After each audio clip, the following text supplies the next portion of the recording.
Hey guys, happy Wednesday.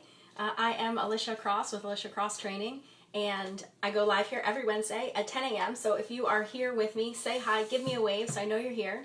And whether you are watching the replay or you're watching live, you can post a question anytime and I will respond.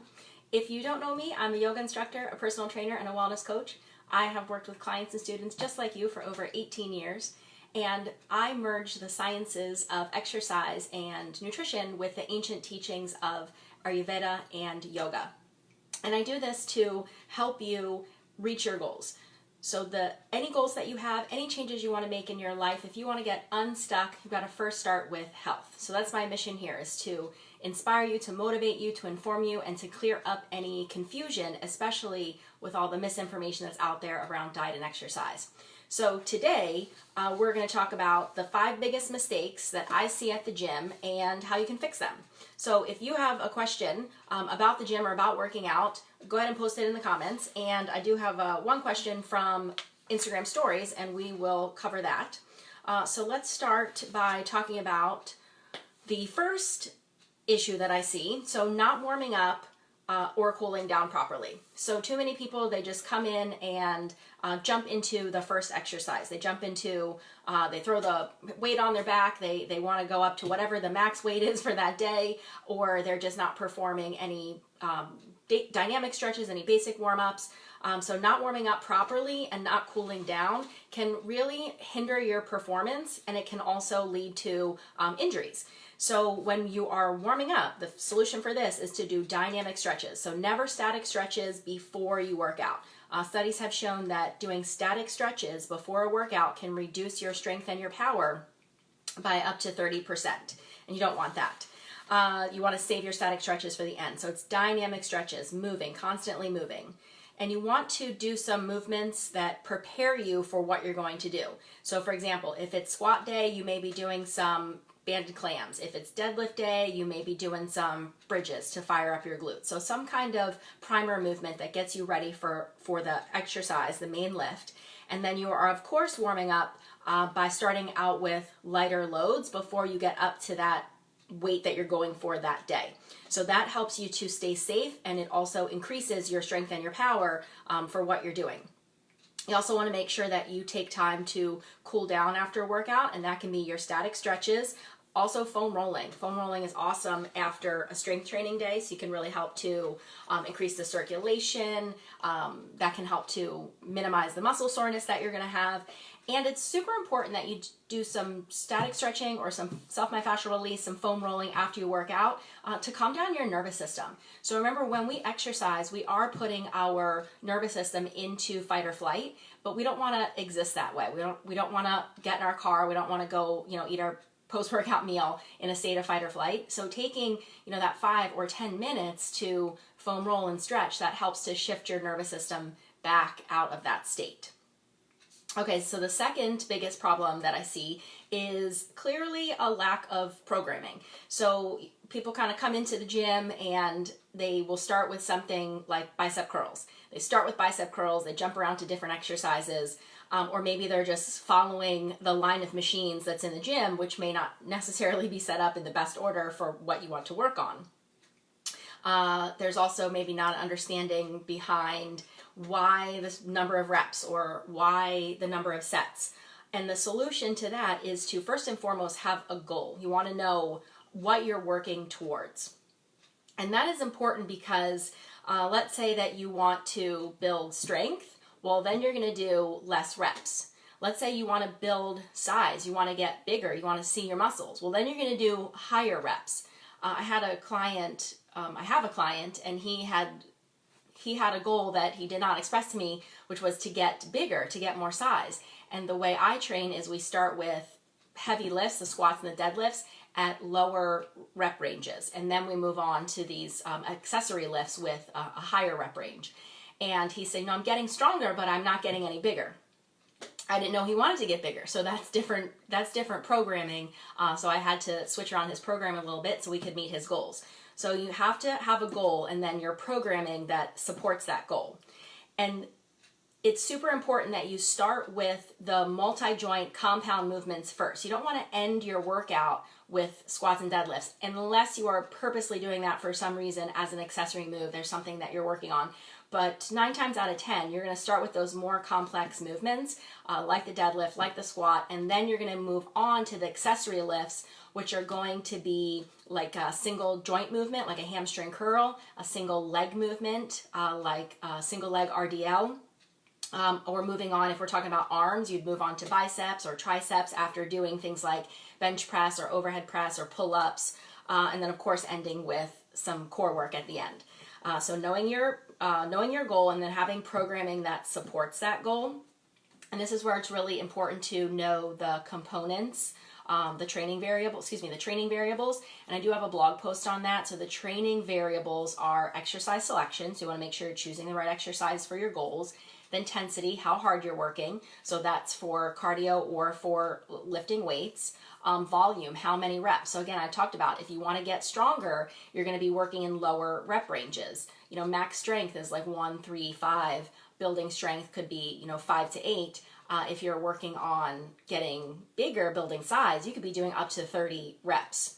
Let's see. The next one is order. So again, you want to start with those more compound movements, complex movements, multi-joint movements. Tempo, so the speed of the movement. Duration and frequency. So if you are, say, working to get your muscles bigger, you don't want to work out every day. The recovery is important. So taking that recovery time in between your workouts, and duration. So if you are trying to build size, you don't want to work out for these marathon workouts that are 90 minutes, 2 hours. So it's important to plan your frequency, your duration, also your rest and your recovery that supports your goals. So those are the components of, the training variables. The training variables. All right, so number 3, exercise for weight loss, flat abs, or to burn fat off of any area. So if anybody tells you that this exercise gets rid of belly fat, this exercise gets rid of back fat, this exercise gets rid of fill in the blank fat, it's not true. It's just not true. You cannot spot train an area. So if you are looking to lose weight and more importantly to lose fat, that happens in the kitchen. This is not done by doing a specific exercise. You also cannot, cardio is not what's going to do it for you. If cardio did it for you, we would not be having this obesity epidemic that we have right now, because studies have shown there are more and more people with gym memberships and working out. And maybe this is you. Maybe you are, you're doing the classes, you're doing boot camp, you're doing spinning, you're, putting in your time on the elliptical, you're running, and you're not seeing any results. You're not losing any fat, which is your main goal. So knowing that that does not happen with cardio or with an exercise. And this is where I'm going to bring in the question I got on Instagram stories, which was the best routine for a woman in her 40s who has previously been sedentary. And I'm going to guess that a woman in her 40s who has been previously sedentary now wants to get into the gym, maybe has weight loss goals. And if that's not the case, go ahead and post a comment and I'll post a question and I'll definitely address any different kind of scenario we're talking about.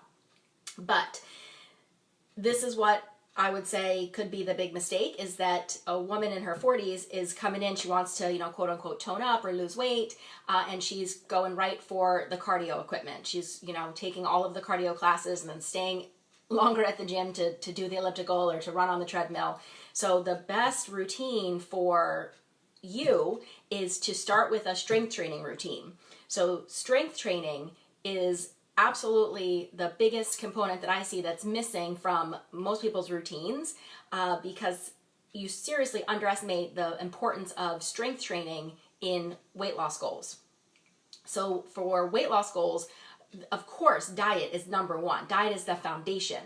But then next is strength training. So when we are in our 40s, especially women, sedentary, have lost at least 10 pounds of muscle mass and gained at least that much in fat. So that's what weight training does. That's what strength training does, is gets you back that muscle mass that, one, just makes you look better, and two, that helps you to burn calories all day long.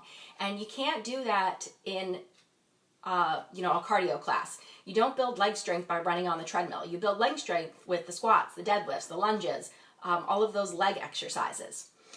When we are in our 40s, we are starting to find, increased risk of these serious diseases that come on later in life, and it's your fitness that determines if you're more susceptible to these diseases. The odds of depression go up in the 40s. Tendon issues start increasing.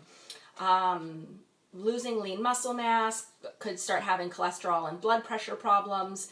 And all of this stuff is preventable with a strength training routine. So taking care of your joints, absolutely. The best way that you can grow new brain cells is with exercise, and that can be cardio. So cardio should definitely be part of the workout. You want to use exercise to help regulate hormones. Exercise along with yoga can be great for that. Strength training is what's going to prevent osteoporosis as well as some impacts. So again, it's good to get some cardio in there. But exercise can reduce the risk of breast cancer, colon cancer. It's been shown that statins for high cholesterols are less effective than exercise at preventing or lowering cholesterol. Let's see, I actually just had a client, I just posted this video a couple of days ago. A client went for her annual physical, her cholesterol numbers went down, and she said the changes that she had been making were implementing some of the nutrition advice I gave her and strength training. She's been going to my semi-private. So that can absolutely help to get those numbers in a range you want them to be. And exercise helps you to keep feeling youthful and energetic. So maybe at this decade of life, you have teenagers or kids, you're running after them, or maybe this is a busy part of your life as far as career, and you don't want to feel like you're run down, you don't have the energy, or maybe you're even taking care of other family members or older family members or parents or in-laws. So taking this time to exercise, and especially strength training, that's what's going to give you more energy. Something I want to say too, again, if weight loss, fat loss is the goal, and you are embarking on this big cardio thing with all of the running and all of the boot camp, and maybe you're starting to feel like, I'm getting this belly fat or I'm not losing any fat. That type of exercise is incredibly stressful on your nervous system, and when stress goes up, cortisol goes up, guess what else goes up? Belly fat. So it's really important to make sure that you are getting the rest that you need, doing yoga, and you're on a really good strength training routine, giving yourself time to recover between those strength training workouts. All right, so moving on. Number 4, prioritizing weight over technique. Okay, so when I go to the gym, often I need to just have blinders on at some of the crazy stuff that I see. I actually saw somebody once ask somebody else to video them, doing their squats. And, the guy videoed for him, and we got done. He's like, oh, that's the first time I ever did that weight. It was nowhere near a squat. It was nowhere near a squat. It was about a half squat or a quarter squat. It is super important that you prioritize your technique over the weight, meaning good form, good technique, and full range of motion. You are not doing your joints and your bones any favor if you're always working out and you're always exercising and moving in that partial range of motion. If you're only doing, say, a half squat, 1, your muscles are not acting on the bones in your joint and not being able to strengthen up those bones. 2, if you're not used to going into that range of motion, that full range of motion in your knees and your hips, something is going to happen out in life where you're going to be forced into that place, and if you've not been there, that's when you're going to get injured. So you have to take your body through full range of motion, and that's the full range of motion that you have today. And if you have a half squat today, there's things that you can do to build that range of motion. Holding on to the TRX straps is a great way that I like to modify the squats when you get a full range of motion.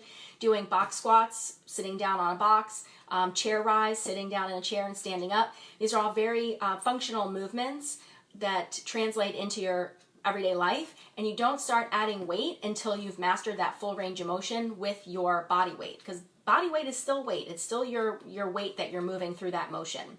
So always prioritizing your technique and your full range of motion over adding weight, and that will help to ease pain, especially if we're talking about posture. If you're moving through a heavy deadlift with a rounded spine, that's probably one of the things that's bringing you to exercise is you want to improve your posture or lessen your back pain. Okay, so then you got to lighten up that weight, lighten up that load, and do it with good form and good technique. So don't get sloppy.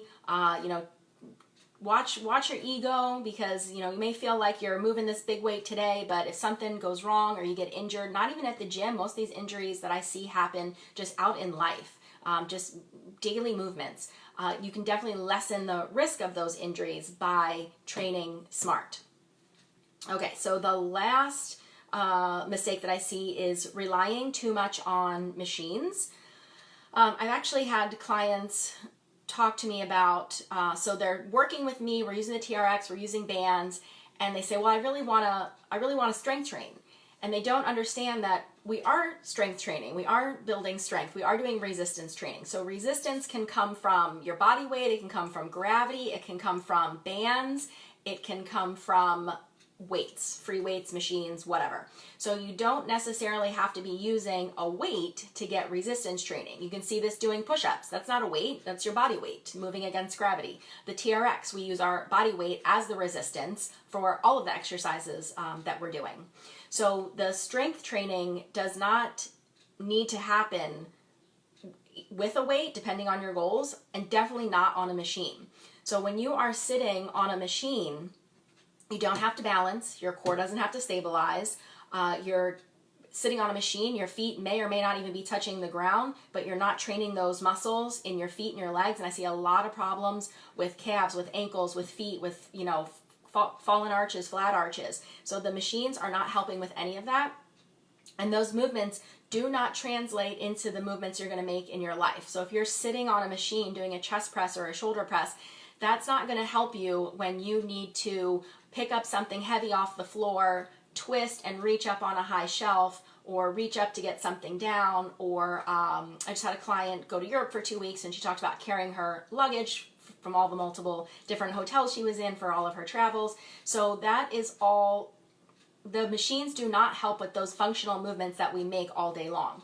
So the important thing to do is to work first and foremost with your body weight, with bands, with the TRX, and then move on to free weights. So holding onto dumbbells or kettlebells when you're squatting or deadlifting or lunging, using that barbell for deadlifts, using that barbell for squats if that's appropriate for you.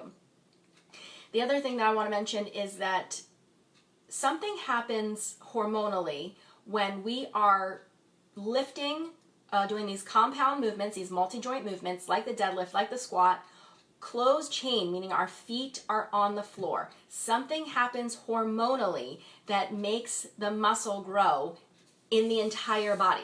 You do not get that result from sitting on a machine. This is why you can be very fit. You can be very fit all over and really just focus on the squat and the deadlift. So the two kind of primary moves.